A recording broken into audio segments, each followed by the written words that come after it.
Ya, majelis, karena tadi saya merasa keberatan, saya izin untuk mengundurkan diri ketika rekan saya Profesor Harits akan memberikan penjelasan. Nanti saya akan masuk lagi di saksi ahli yang lainnya. Silakan. Sebagai konsistensi dari sikap saya. Terima kasih. Ya.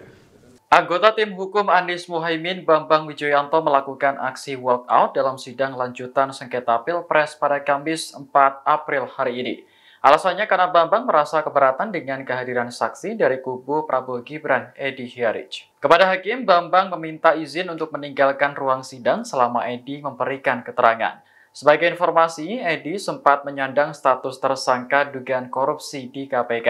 Meski status tersangka Edi sudah dicabut, kasus dugaan korupsi yang menjeratnya masih berjalan. Edi sempat memberikan respons terkait sikap Bambang itu. Ia menegaskan bahwa status tersangka kasus dugaan korupsi yang menjeratnya telah dicabut. Edi kemudian membalas Bambang dengan mengungkit status tersangka dalam perkara keterangan palsu saat menjadi pengacara Pilkada tahun 2010. Ia menyebut Bambang tidak menempuh jalur hukum seperti yang dilakukannya. Meski sempat berdebat di ruang sidang, majelis hakim tetap mengizinkan Bambang untuk walk out. Ya, majelis, karena tadi saya merasa keberatan, saya izin untuk mengundurkan diri ketika rekan saya Profesor Harits akan memberikan penjelasan. Nanti saya akan masuk lagi di saksi ahli yang lainnya. Silakan. Sebagai konsistensi dari sikap saya. Terima kasih. Ya.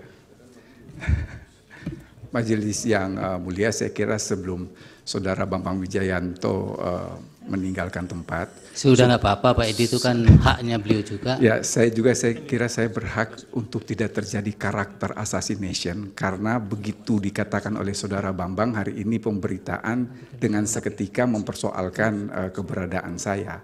Saya hanya ingin mengatakan secara cuma 30 detik bahwa pemberitaan yang disampaikan oleh Saudara Bambang itu tidak disampaikan secara utuh.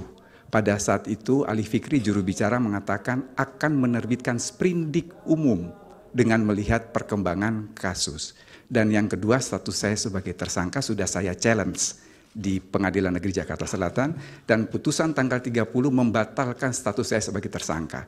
Jadi saya berbeda dengan Saudara Bambang Wijoyanto yang ketika ditetapkan sebagai tersangka, dia tidak men-challenge tapi mengharapkan balas kasihannya Jaksa Agung untuk memberikan deponer. Terima kasih. Download Tribun X sekarang, menghadirkan lokal menjadi Indonesia.